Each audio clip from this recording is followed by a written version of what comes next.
Welcome to That Entrepreneur Life, a podcast about entrepreneurship that takes you from idea to launch and beyond. Each week, your hosts, Andrew Lees and Clint McPherson, discuss different business topics aimed at adding value to any entrepreneur's journey. Welcome back, everyone, to another episode of That Entrepreneur Life. I'm Andrew Lees, and I'm joined, as always, with my co-host, Clint McPherson. What's up, man? Not much, brother. I'm just glad to be back to record another episode with you. Let's go ahead and kick this thing off by welcoming our special guest, Jodi Krangle, to the show. How are you doing? I'm doing good. How are you guys doing? Doing great. Yeah, Jodi, thank you so much for being on the show. Before we get into everything, can you just tell us who you are and kind of what you're all about? Oh, my goodness. Okay, I have been an entrepreneur probably since around 2000. I was self-employed by around 1999. So I've been doing this a while. I'm a voice actor, and I've been doing that full-time since 2007. But I also had a songwriting website back in 1995 that ended in 2016. And I'm a singer, and I have my own album that came out in 2015. So that's awesome. I did read on your website that you didn't have the bedtime stories like most kids would. You would have the sing-alongs, right? Yeah. So I think that's a pretty cool thing. My parents were very musical. Yeah. And so I guess that's where your love for music came from, right? Yes, definitely. Yeah. And voice and everything that goes into that, because I was always raised with the idea that sound is important. Yeah, sure. Especially for storytelling and storytelling, which I'm sure we'll get into, in the episode, is so important for branding. So if you can do that with voice and with song, I mean, things that really stick, it's really important. Yeah. So Jodi, with all that said, as you know, with your quick introduction and as a remote and experienced female voiceover talent, right, that specializes in the warm, rich, real words for commercials and narrations, which you've been part of some big brands and pretty cool. We sat there and listened to all your videos. And so those are nice. Can you take us back, though, and our listeners back to where your entrepreneurial journey started? And what is it about entrepreneurship specifically that keeps that fire burning inside you to continue to do what you're doing? I really enjoy doing my own thing, and I pretty much always have. So the idea of having a 9-to-5 job where someone else told me what to do just never appealed to me. So there's number one. Number two is that I have always come from a point of abundance. So if I don't get something, then it's not like the end of the world is happening. It's just that I've left myself open for something better.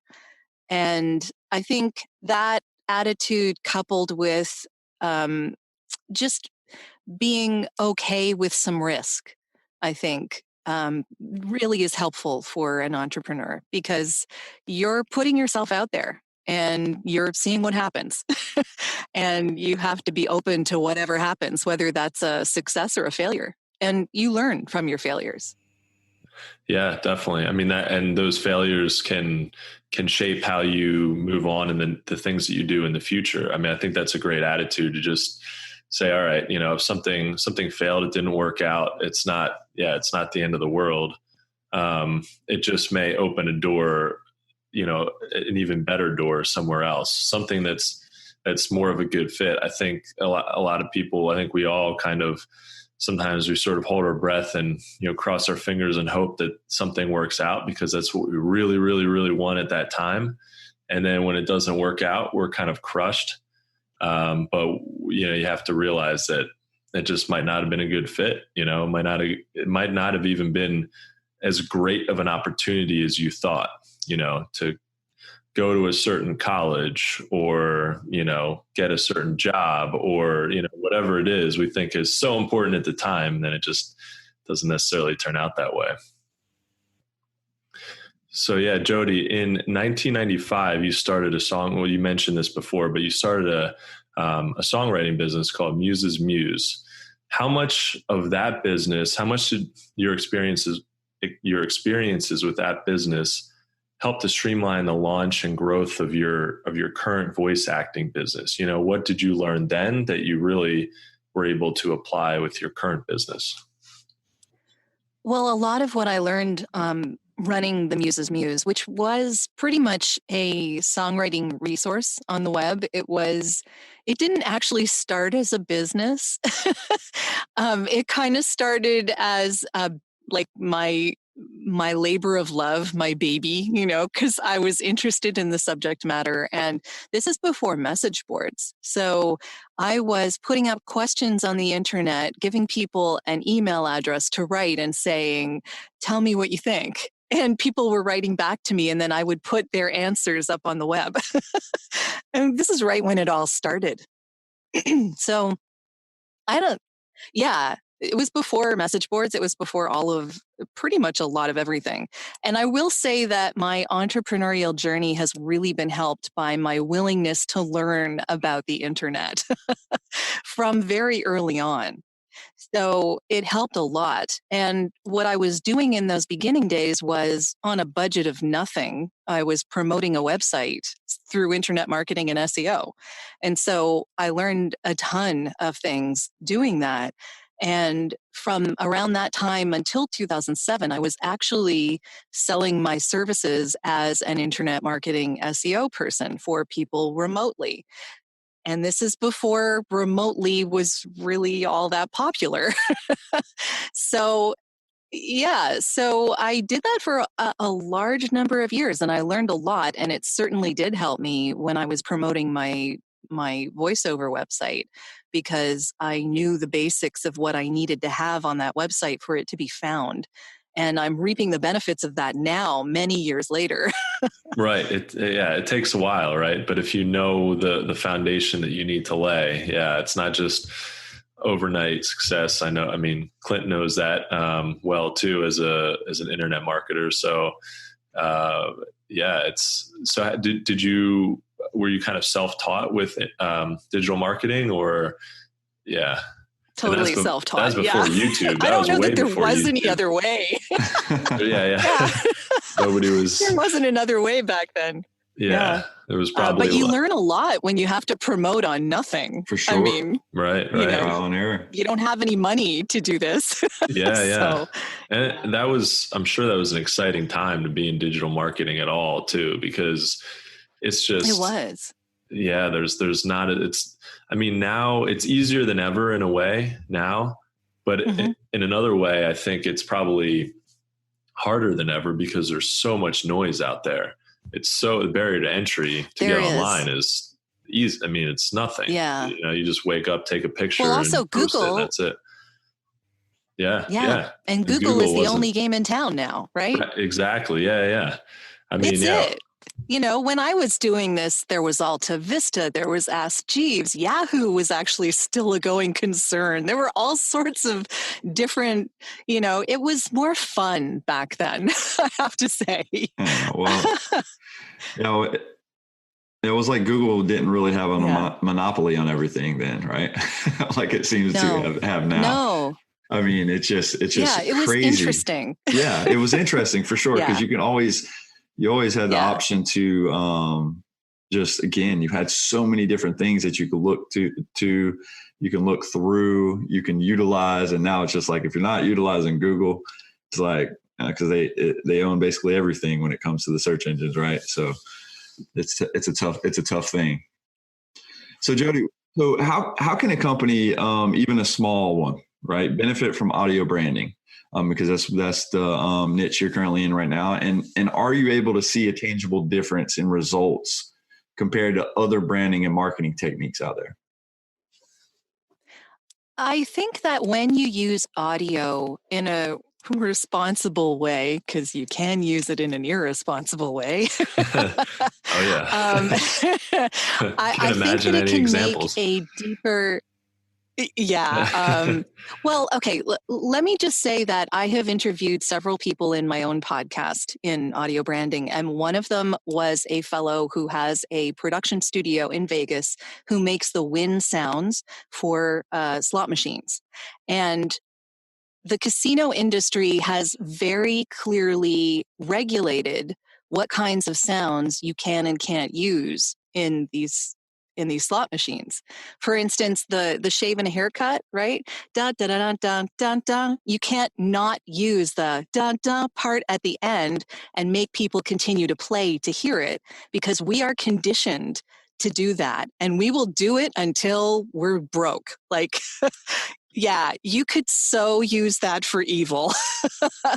And yeah, so the casino industry has regulated this, and the ad agencies, the ad industry has not.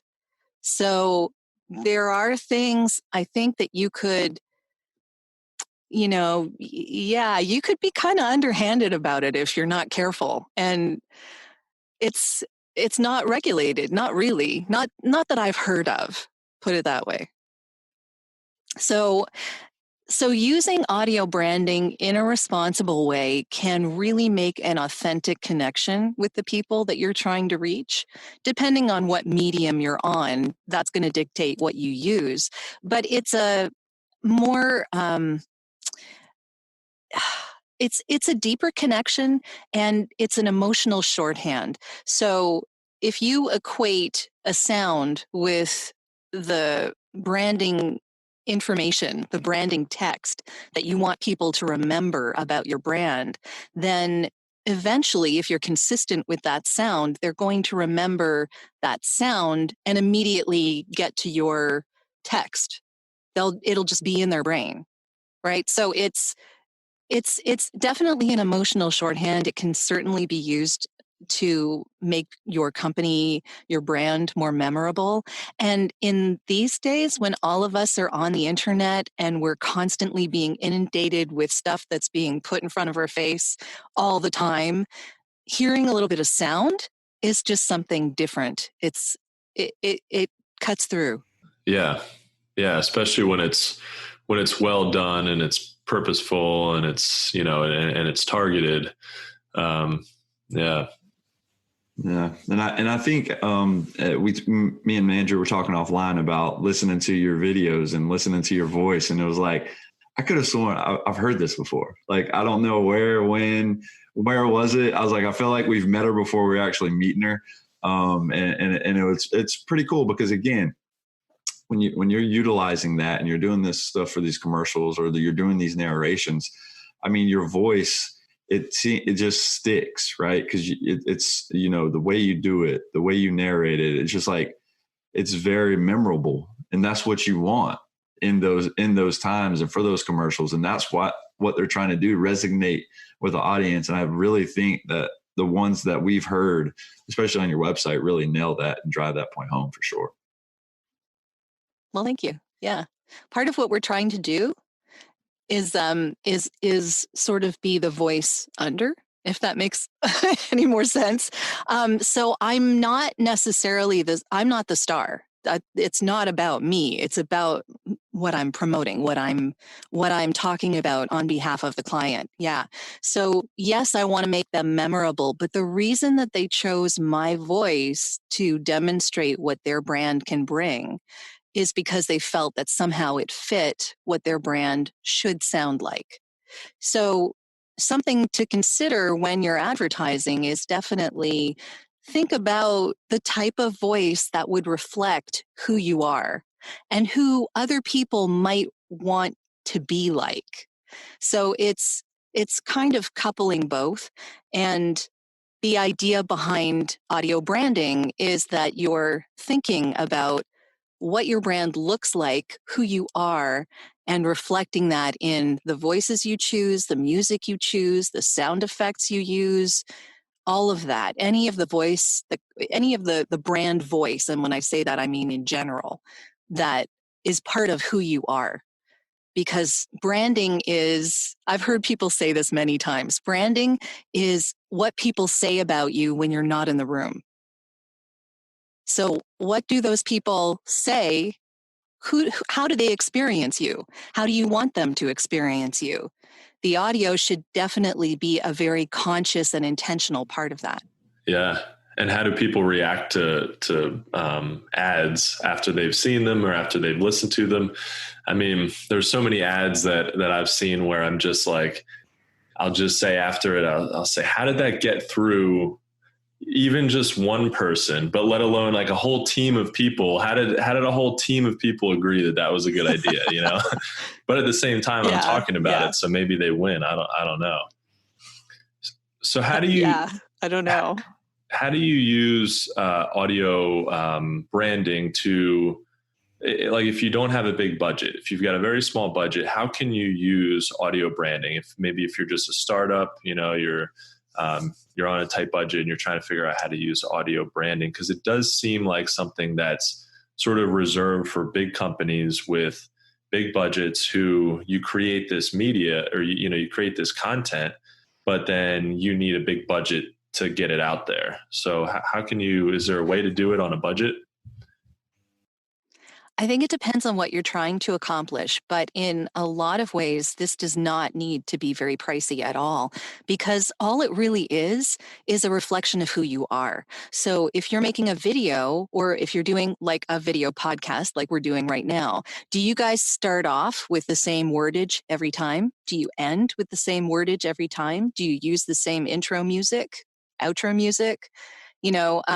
These are really simple things. They don't need to be expensive. But if you have like a certain catchphrase that you use all the time, if there's a certain sound effect, like I know Gary Vee has this like swoop sound on all of his, or some kind of like sound on all of his videos now. And he's been doing this for years. So yeah, so that kind of thing, that does not have to be expensive. I mean, there are things like crafting a sound for a Pantone color, for instance. I know that I was talking with Eric C., who runs, it's called Audio UX. They're in New York City. And he and his team were the people who created the sound for Classic Blue. And there actually was a soundscape for this. But not everyone needs to do that. It's just a thought process that goes behind what's the emotion that you want people to feel when they see and hear your brand. And you want to bring out more of that emotion. So yes, you're solving a problem, definitely. And what's the emotion that people feel when that problem is solved?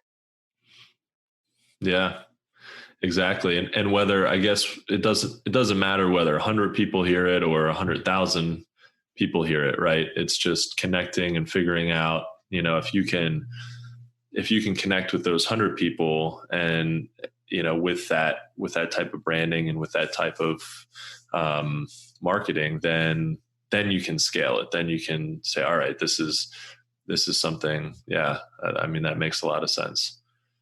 Very cool. And it is a connection. It's a connection between you and your audience, and it's a connection between your visual and your audio. And if your visual and your audio don't match, people just aren't going to trust you, because they don't feel you get who you are. Right. And it's unconscious. Oh, for sure. We don't recognize these things in our conscious mind. We just no, we don't like that. Yeah. No, right? that makes we humans perfect are strange.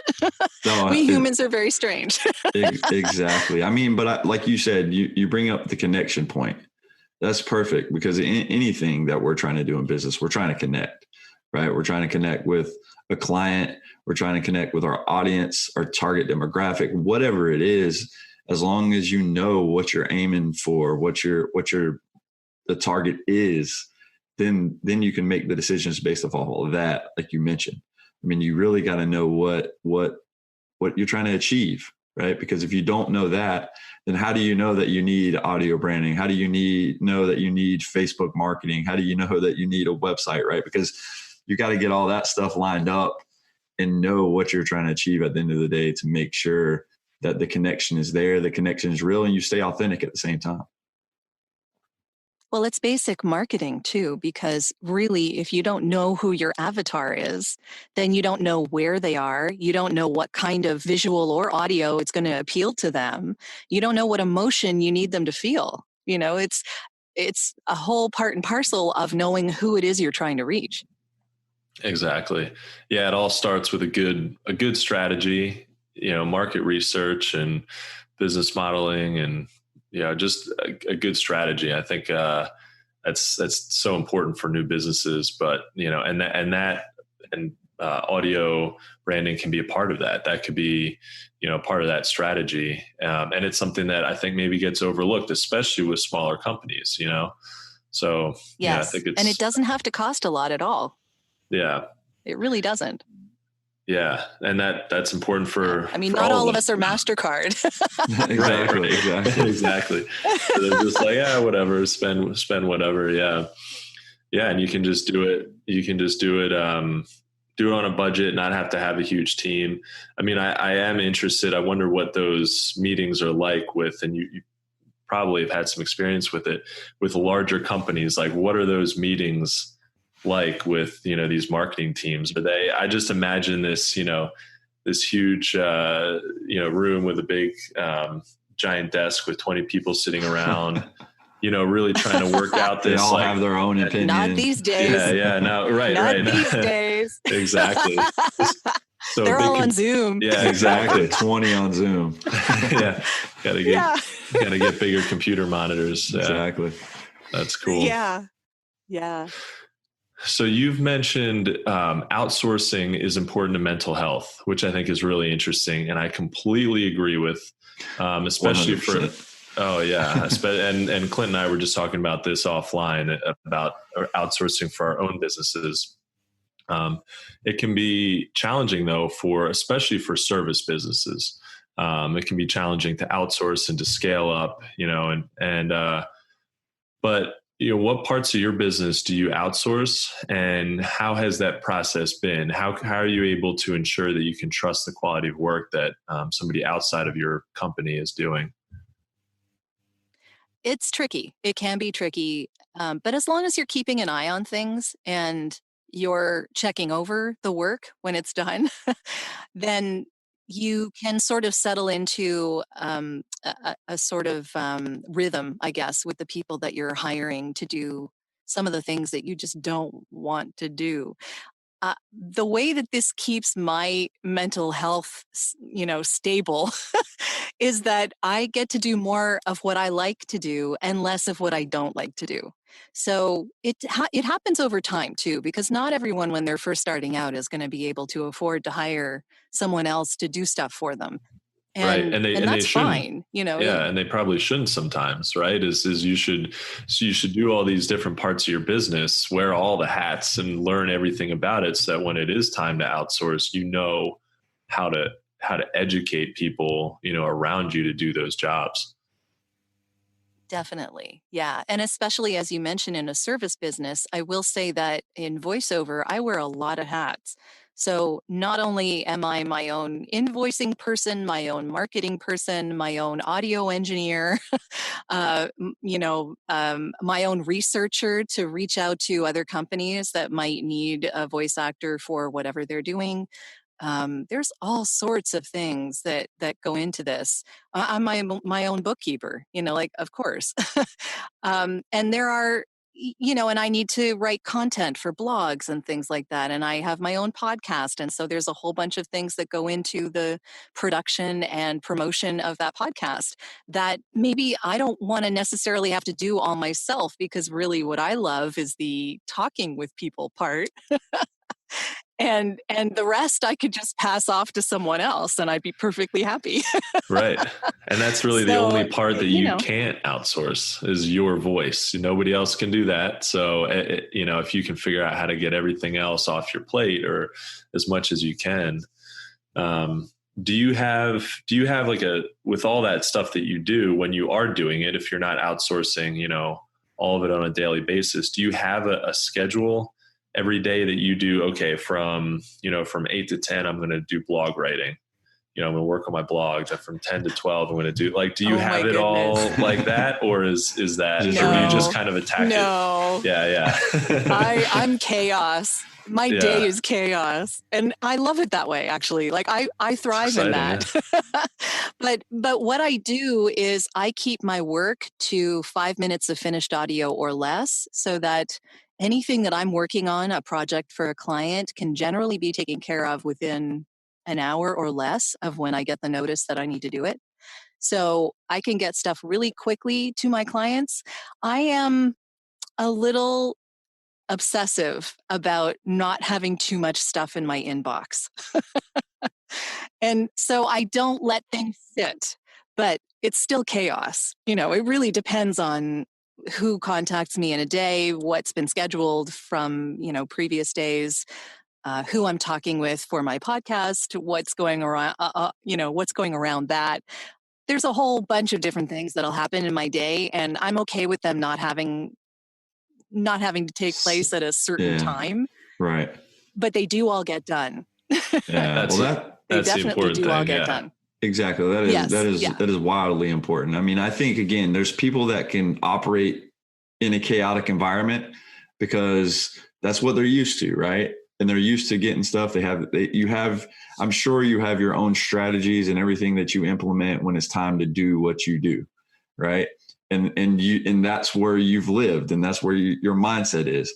And there's other individuals that function and they have to have everything planned out, because if they don't do that, they don't get anything. Oh, totally. done, yeah. Right. And so that's, yeah. I'm kind of in between. I recognize that. Yeah. And I'm kind of in between, where I'm like, okay, I start off with a schedule, and then I can operate that way for a little while. And then I'm like, and then the chaotic part of me, right? I'm like, okay, no, I don't like this structure as much. Now let's just do it whenever. Yeah. Now I'm up to 2 or 3 o'clock in the morning, not getting good sleep because I'm sitting here knocking something out when I can. Yeah. And like I said, it can't, like you said, it can be chaotic. It definitely, it can be chaotic. But I have to say, one of the things that I do in order to lessen my own mental stress is that I have built-in downtime. So I don't schedule one after the other things. I actually have little bits in between where I could just watch a Netflix show for a little bit, just let my brain go and just relax, because I thrive with peace. So yes, my schedule is chaotic, but I need peace in order to recharge for the next chaos. Yeah. So it's kind of it's a push and pull. Yeah. And I've learned how to do this in my own schedule over time.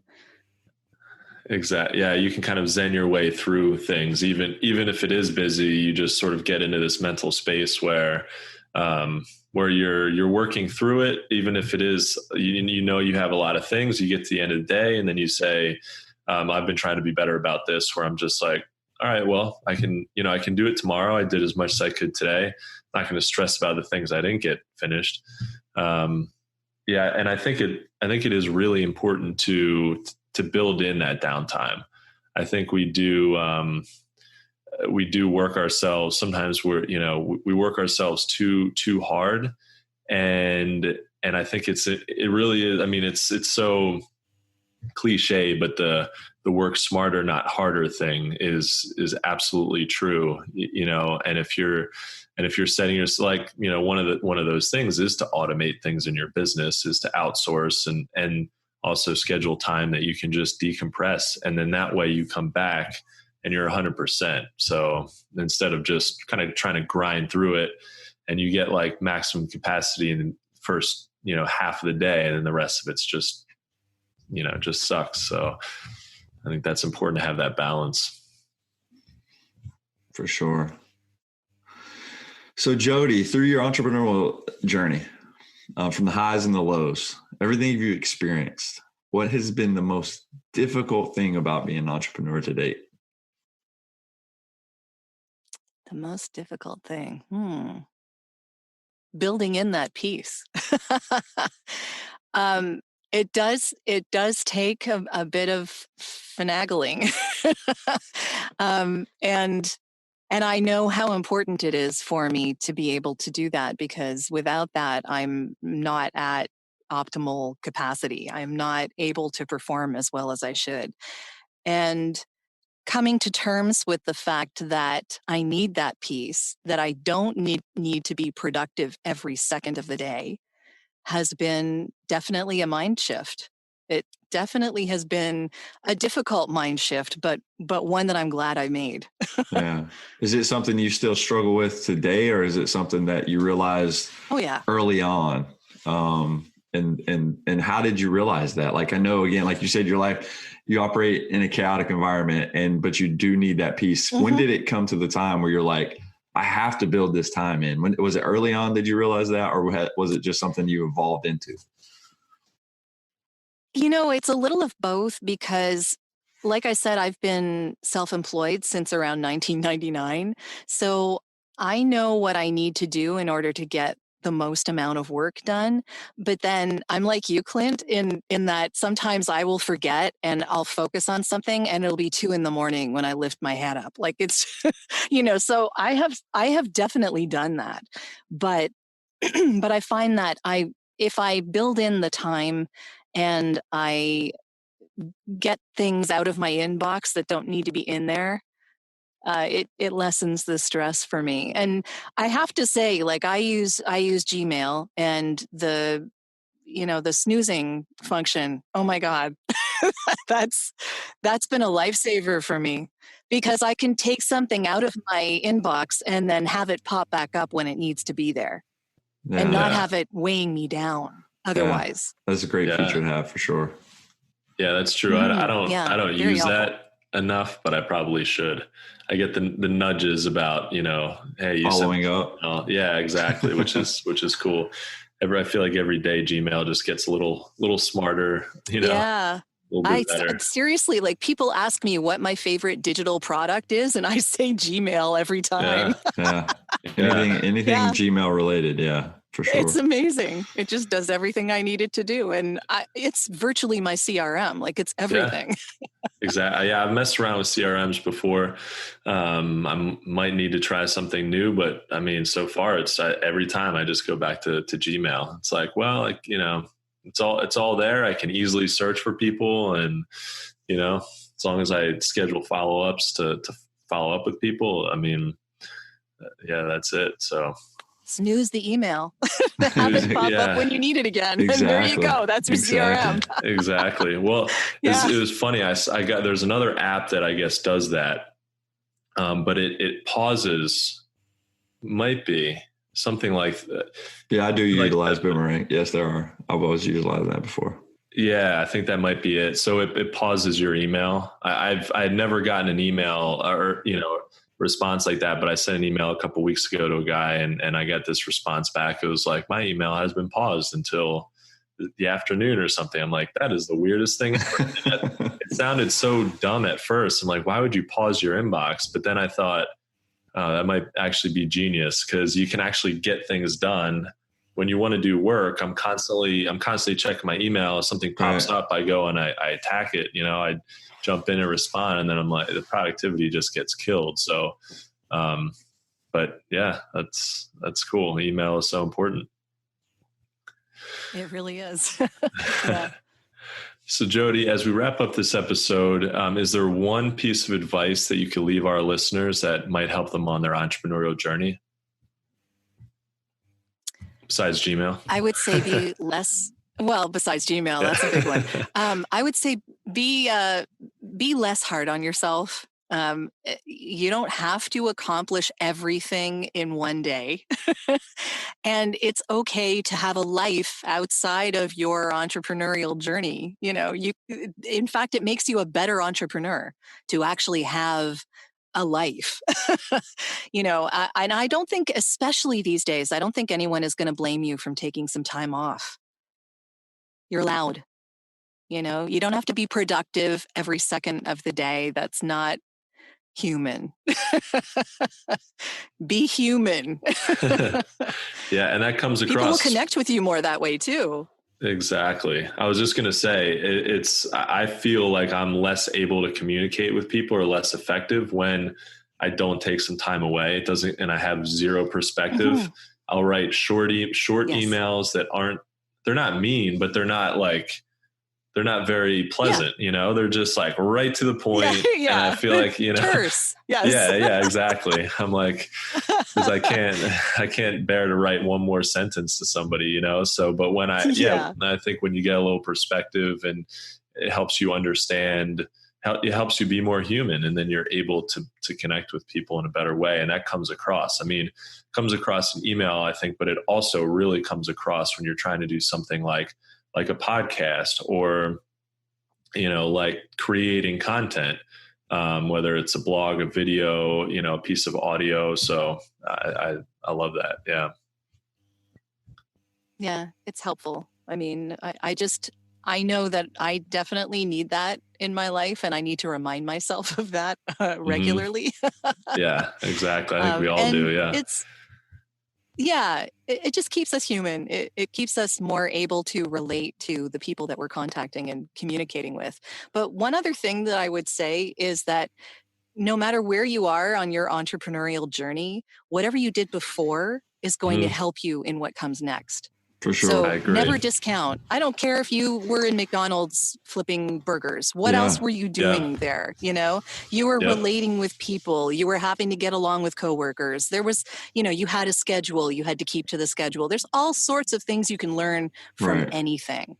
And you can put that to work working for yourself. Yeah, exactly. Or even if you have a business that, it takes you 10 years to figure out, it's just not going to work out. You're still going to learn something from that. And that's still super valuable experience that, you can't even, I'd argue you can't learn that getting an MBA, it's just, you're just learning from experience. And whether if it fails, there's plenty of super successful people who failed many, many times before they found something that stuck. So you just got to kind of keep working on it.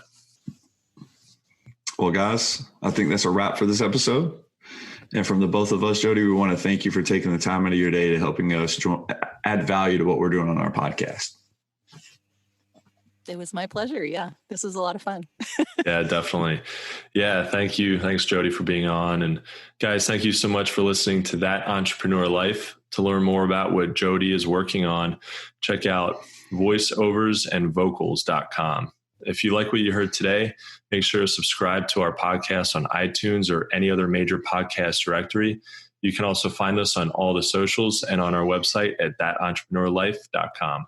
With that said, guys, we also want to quickly give a special shout out to our family and friends, to include all of our listeners, followers, and subscribers. If you find value in our show, guys, please consider making a donation. Even just a few dollars helps us keep things moving along and brings value to your actual entrepreneurial journey. Thanks for continuing to support what we do as entrepreneurs, and don't forget to join us next week for another episode of That Entrepreneur Life. Thanks for listening to That Entrepreneur Life podcast.